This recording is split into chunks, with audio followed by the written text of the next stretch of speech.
The bystander effect is whereby they could be before you and have given out an instruction, and since you're so stressed, your body naturally just tells you he must be talking to the other guy, and the other guy also thinks the same thing. So everyone is bystanding, and then it turns out later, I thought it was you who was being told. It wasn't. I didn't think it was you who you're telling me. So such things do occur, and now you can start to see how the human being affects the incident response process as we're moving forward. So if we look at the human element again, we have a tier one resource here that does validate that 60% of confirmed breaches still involve the human element, even with the sophisticated tooling that we have, the AI that has come through, we still have the human being at the center of all the breaches. And they are mostly psychological rather than a technical problem. And if we look at phishing percentages, the phishing percentages have gone down over time. They've gone down over time, and right now they're at 1.5%. So they've been going down marginally over time. But what even this report is saying that the training that we have in organizations cannot even reduce this number anymore. We are at a biological clock of these phishing numbers, because the training that has been done over the past 10 years has been more focused on recognizing this is how a bad email looks like, or this is how a phishing email looks like, this is what social engineering looks like, or these are the types of SMSs you need to be looking for. And at EPAM Africa, what you are doing is now we are now looking at the response layer.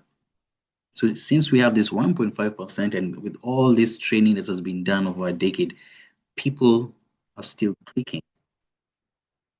Well-trained teams, well-trained people who are trained every quarter, they're still clicking, they're still falling for this phishing scams, and it is one of the biggest, and I believe the major entry points into an organization system is through, again, it's through the people. So that is why this 60% is very high, because it is much easier to infiltrate a company through the person rather than through the tooling that they have already put in place, which is usually much more difficult, but not impossible.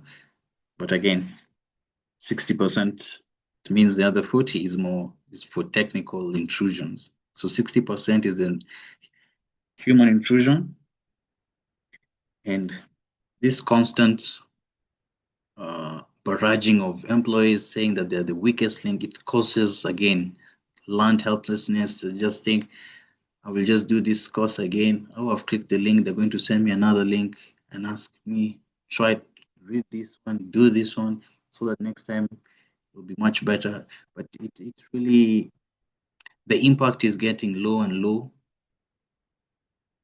But now we have to start thinking, so what if someone clicks?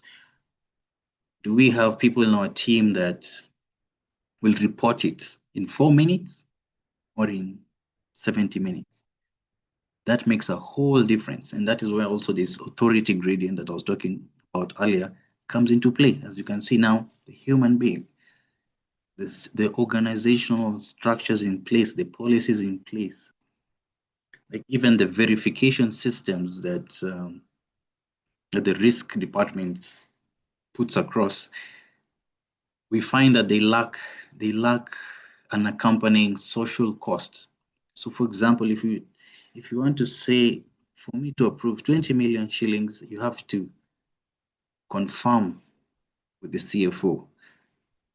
But what is the cost of me as a junior finance person confirming with the CFO? So as I'm saying, the verification mechanisms that are being placed are really blind to the social cost, and we do really advocate for redesigning the verification processes. For example, they're very important. They need to have, what is the social cost of telling someone who came into this company 2 weeks ago to ask the CEO, are you sure you want to send this 50 million? What is the cost?